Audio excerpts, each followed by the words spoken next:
Hello friends, welcome back to my YouTube channel. ಎಲ್ರಿಗೂ ನಮಸ್ಕಾರ. Sagar F ಚಾನಲ್ಗೆ ಸ್ವಾಗತ. ಇವತ್ತಿನ ಒಂದು ವಿಡಿಯೋದಲ್ಲಿ ಸಿಂಪಲ್ ಆಗಿ ಹಾಗೂ ಟೇಸ್ಟಿಯಾಗಿ ಅವಲಕ್ಕಿ ಚಿತ್ರಾನ್ನ ಯಾವ ತರ ಮಾಡೋದು ಅಂತ ಹೇಳ್ಕೊಡ್ತಾ ಇದ್ದೀನಿ.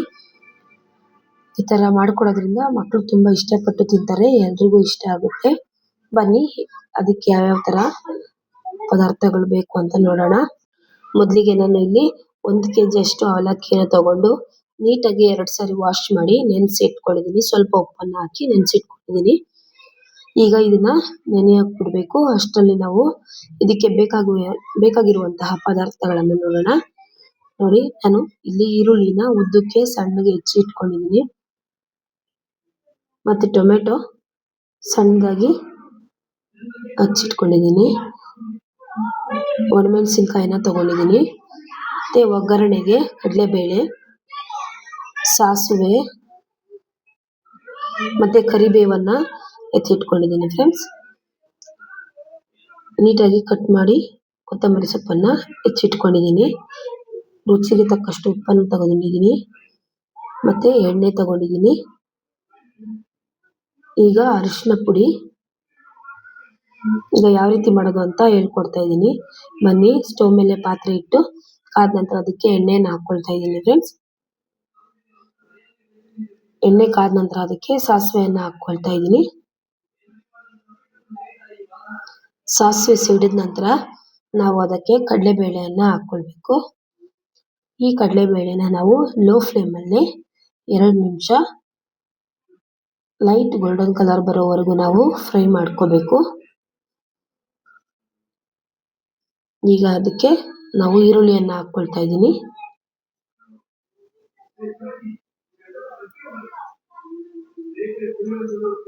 ಇದನ್ನ ನಾವು 2 ರಿಂದ 5 ನಿಮಿಷ ಫ್ರೈ ಮಾಡ್ಕೋಬೇಕು ಎಣ್ಣೆಯಲ್ಲಿ.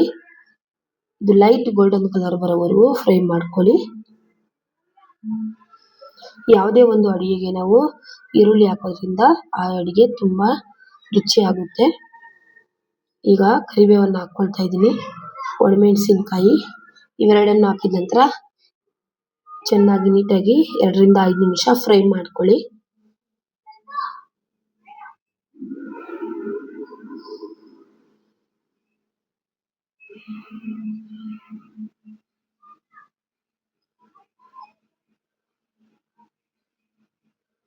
ನೋಡಿ, ಈ ತರ ನಾವು ಫ್ರೈ ಮಾಡ್ಕೋಬೇಕು. ಈಗ ನಾವು ಸಣ್ಣಗೆ ಹೆಚ್ಚಿಟ್ಕೊಂಡಂತಹ ಟೊಮೆಟೊವನ್ನ ಹಾಕೊಳ್ಬೇಕು. ಟೊಮೆಟೊ ಹಾಕಿದ ನಂತರ ಅದಕ್ಕೆ ಕ್ಯಾರೆಟ್ ತುರಿಯನ್ನು ಹಾಕೊಳ್ತಾ ಇದ್ದೀನಿ ನಾನು. ಇವೆರಡು ಹಾಕಿದ ನಂತರ ಒಂದ್ಸರಿ ಮಿಕ್ಸ್ ಮಾಡ್ಕೊಳ್ಳಿ. ಚೆನ್ನಾಗಿ ಎಣ್ಣೆಯಲ್ಲೇ 2 ರಿಂದ 5 ನಿಮಿಷ ಫ್ರೈ ಮಾಡ್ಕೋಬೇಕು. ಟೊಮೆಟೊ ಬೇಯೋದಕ್ಕೋಸ್ಕರ ಸ್ವಲ್ಪ ಉಪ್ಪನ್ನ ಹಾಕೊಂಡ್ರೆ ಬೇಗ ಬೇಯುತ್ತೆ ಫ್ರೆಂಡ್ಸ್. ಅದಕ್ಕೋಸ್ಕರ ನಾನು ಇಲ್ಲಿ ಒಂದೇ ಸರ್ತಿ ರುಚಿಗೆ ತಕ್ಕಷ್ಟು ಉಪ್ಪನ್ನ ಹಾಕೊಳ್ತಾ ಇದ್ದೀನಿ.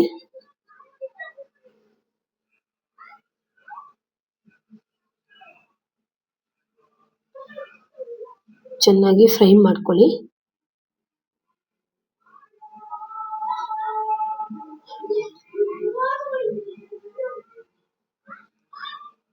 ಈ ಟೊಮೆಟೊ ನಾವು ಜಾಸ್ತಿ ಹಾಕೋದ್ರಿಂದ ಅವಲಕ್ಕಿ ತುಂಬಾ ರುಚಿ ಚೆನ್ನಾಗಿರುತ್ತೆ. ಈರುಳ್ಳಿ ಟೊಮೆಟೊ ಜಾಸ್ತಿ ಹಾಕೋಬೇಕು. ಕಡಿಮೆ ಹಾಕೊಂಡ್ರೆ ಒಂಥರ ಸಪ್ಪೆ ಸಪ್ಪೆ ತರ ಕಾಣುತ್ತೆ ಫ್ರೆಂಡ್ಸ್. ನೋಡಿ, ಫ್ರೈ ಮಾಡಿದ ನಂತರ ಇದಕ್ಕೆ ನಾನು 1 ಚಿಟಿಕೆಯಷ್ಟು, 1/2 ಸ್ಪೂನ್ ಅಷ್ಟು ನಾನು ಅರಿಶಿನವನ್ನ ಹಾಕೊಳ್ತಾ ಇದ್ದೀನಿ. ಇದನ್ನ ಚೆನ್ನಾಗಿ ನೀಟಾಗಿ ಫ್ರೈ ಮಾಡ್ಕೊಳ್ಳಿ.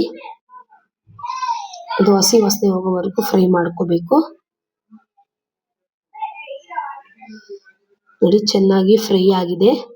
ಎಷ್ಟು ಚೆನ್ನಾಗಿ ಬಂದಿದೆ ಗೊಜ್ಜು ಅಂತ ನೋಡಿ. ಈ ತರ ಚೆನ್ನಾಗಿ ಫ್ರೈ ಮಾಡಿದ ನಂತರ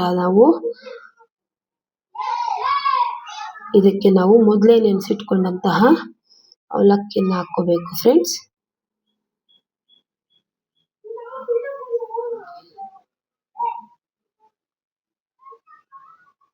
ನಾವು ಈ ಚಿಕ್ಕ ವಿಡಿಯೋ ನಿಮಗೆ ಇಷ್ಟ ಆಗಿದೆ ಅಂತ ಅನ್ಕೊಳ್ತಾ ಇದ್ದೀನಿ. ಈ ವಿಡಿಯೋ ಇಷ್ಟ ಆಗಿದ್ರೆ ದಯವಿಟ್ಟು ಲೈಕ್ ಮಾಡಿ, ಶೇರ್ ಮಾಡಿ, ಸಬ್ಸ್ಕ್ರೈಬ್ ಮಾಡಿ ಅಂತ ಕೇಳ್ಕೊಳ್ತಾ ಇದ್ದೀನಿ. ಹಾಗೆ ಯಾರ್ಯಾರೆಲ್ಲ ನನ್ನ ವಿಡಿಯೋ ನೋಡ್ತಾ ಇದ್ದೀರೋ ದಯವಿಟ್ಟು ಸಬ್ಸ್ಕ್ರೈಬ್ ಮಾಡದೆ ನೋಡ್ತಾ ಇದ್ದೀರೋ ಈಗಲೇ ಸಬ್ಸ್ಕ್ರೈಬ್ ಮಾಡ್ಕೊಳ್ಳಿ. ಹೆಚ್ಚಿನ ವಿಡಿಯೋಗಳಿಗಾಗಿ ಕಮೆಂಟ್ ಮೂಲಕ ತಿಳಿಸಿ. ನೋಡಿ, ಈಗ ಅವಲಕ್ಕಿ ಹಾಕಿದ ನಂತರ ನಾನು ಚೆನ್ನಾಗಿ ಮಿಕ್ಸ್ ಮಾಡ್ಕೊತಾ ಇದ್ದೀನಿ ಫ್ರೆಂಡ್ಸ್. ನೀಟಾಗಿ ಪೂರ್ತಿ ಅವಲಕ್ಕಿಗೆ ಮಿಕ್ಸ್ ಆಗೋ ರೀತಿ ನಾವು ಮಿಕ್ಸ್ ಮಾಡ್ಕೋಬೇಕು. ಅವಲಕ್ಕಿ ಎಲ್ಲದಕ್ಕೂ ಮಸಾಲೆ ನೀಟಾಗಿ ಮಿಕ್ಸ್ ಆಗಬೇಕು, ಆಗ್ಲೇ ಚೆನ್ನಾಗಿರೋದು. ನೋಡಿ, ನಾನು ಈ ತರ ಮಿಕ್ಸ್ ಮಾಡ್ಕೊಂಡಿದ್ದೀನಿ. ಈಗ ಲಾಸ್ಟ್ ಅಲ್ಲಿ ಕೊತ್ತಂಬರಿ ಸೊಪ್ಪನ್ನ ಹಾಕೊಳ್ತಾ ಇದ್ದೀನಿ. ಕೊತ್ತಂಬರಿ ಸೊಪ್ಪು ಹಾಕೋದ್ರಿಂದ ಟೇಸ್ಟು ತುಂಬಾನೇ ಚೆನ್ನಾಗಿರುತ್ತೆ. ನೋಡಿ ಎಷ್ಟು ಚೆನ್ನಾಗಿದೆ ಅಂತ ಅವಲಕ್ಕಿ ಚಿತ್ರಾನ್ನ.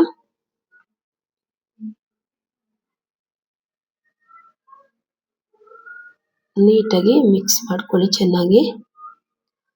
ಒಂದ್ಸರಿ ನೋಡ್ಕೊಳ್ಳಿ, ಉಪ್ಪು ಕಮ್ಮಿ ಇದ್ರೆ ಸ್ವಲ್ಪ ಹಾಕೋಬಹುದು. ಉಪ್ಪು ಹಾಕಿದ ನಂತರ ಚೆನ್ನಾಗಿ ಫುಲ್ ಮಿಕ್ಸ್ ಮಾಡ್ಕೊಳ್ಳಿ. ಈಗ ನೋಡಿ, ಅವಲಕ್ಕಿ ಚಿತ್ರಾನ್ನ ರೆಡಿ ಆಗಿದೆ ಫ್ರೆಂಡ್ಸ್. ಮತ್ತೊಂದ್ಸರಿ ಹೇಳ್ತಾ ಇದ್ದೀನಿ, ಈ ಪುಟ್ಟ ವಿಡಿಯೋ ಇಷ್ಟ ಆಗಿದ್ರೆ ದಯವಿಟ್ಟು ಲೈಕ್ ಮಾಡಿ, ಶೇರ್ ಮಾಡಿ, ಸಬ್ಸ್ಕ್ರೈಬ್ ಮಾಡಿ ಅಂತ. ನೋಡಿ ಎಷ್ಟು ಚೆನ್ನಾಗಿ ಬಂದಿದೆ ಅಂತ ಅವಲಕ್ಕಿ ಚಿತ್ರಾನ್ನ. ನೀವು ಮನೆಯಲ್ಲಿ ಒಂದ್ಸಾರಿ ಈ ರೀತಿ ರೆಸಿಪಿನ ಟ್ರೈ ಮಾಡಿ ಹೇಗಿದೆ ಅಂತ ಕಾಮೆಂಟ್ ಮೂಲಕ ತಿಳಿಸೋದನ್ನ ಮಾತ್ರ ಮರಿಬೇಡಿ ಫ್ರೆಂಡ್ಸ್. ಎಲ್ರಿಗೂ ಈ ಪುಟ್ಟ ವಿಡಿಯೋ ಇಷ್ಟ ಆಗಿದೆ ಅಂತ ಅನ್ಕೊಳ್ತಾ ಇದ್ದೀನಿ. ದಯವಿಟ್ಟು ಮತ್ತೊಂದ್ಸಾರಿ ಕೇಳ್ಕೊಳ್ತಾ ಇದ್ದೀನಿ, ಎಲ್ಲರೂ ಸಬ್ಸ್ಕ್ರೈಬ್ ಮಾಡಿ ಸಪೋರ್ಟ್ ಮಾಡಿ ಅಂತ ಕೇಳ್ಕೊಳ್ತಾ ಇದ್ದೀನಿ ಫ್ರೆಂಡ್ಸ್. ಧನ್ಯವಾದಗಳು.